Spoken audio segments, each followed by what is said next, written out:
आजादी की 75वीं वर्षगांठ की आप सबको शुभकामनाएं। इसी उपलक्ष्य में आइए सुनते हैं एक और आजादी के महावीर की कहानी एमपीएस की जुबानी। आबादी बानो बेगम उन पहली महिलाओं में से एक थी जिन्होंने भारत की राजनीति में दिलचस्पी से हिस्सा लिया।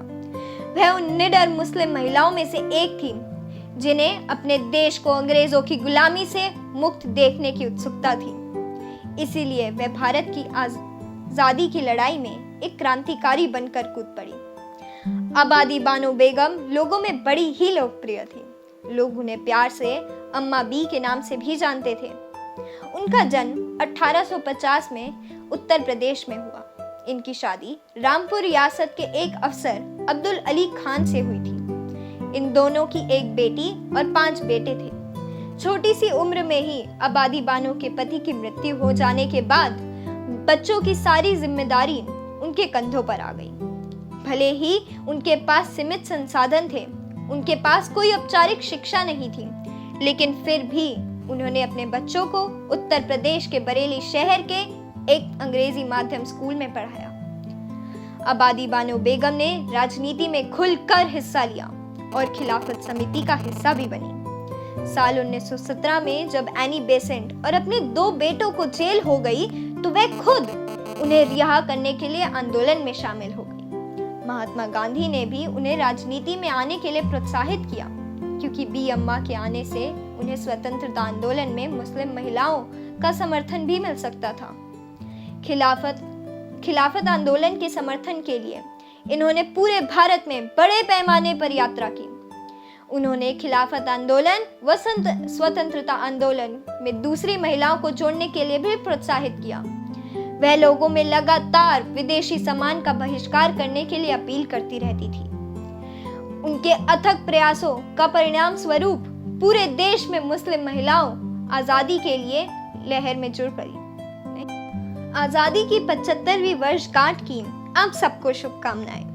इसी उपलक्ष्य में आइए सुनते हैं एक और आजादी के महावीर की कहानी एमपीएस की जुबानी। आबादी बानो बेगम उन पहली मुस्लिम महिलाओं में शामिल थी जिन्होंने भारत की राजनीति में दिलचस्पी से हिस्सा लिया था। वह उन निडर मुस्लिम महिलाओं में से एक थी जिन्हें अपने देश को अंग्रेजों की गुलामी से मुक्त देखने की उत्सुकता थी। इसीलिए वह भारत की आजादी की लड़ाई में एक क्रांतिकारी बन कूद पड़ी। आबादी बानो बेगम लोगों में बड़ी ही लोकप्रिय थी। लोग उन्हें प्यार से अम्मा बी के नाम से भी जानते थे। उनका जन्म 1850 में उत्तर प्रदेश में हुआ। उनकी शादी रामपुर रियासत के एक अफसर अब्दुल अली खान से हुई थी। इन दोनों की एक बेटी और 5 बेटे थे। छोटी उम्र में ही आबादी बानो बेगम के पति की मृत्यु हो जाने के बाद बच्चों की देखभाल की सारी जिम्मेदारी उनके कंधों पर आ गई। भले ही उनके पास सीमित संसाधन थे, उनके पास कोई भी औपचारिक शिक्षा नहीं थी, लेकिन फिर भी उन्होंने अपने बच्चों को उत्तर प्रदेश के बरेली शहर में एक अंग्रेजी माध्यम स्कूल में पढ़ाया। आबादी बानो बेगम ने राजनीति में खुलकर हिस्सा लिया और खिलाफत समिति का हिस्सा भी बनी।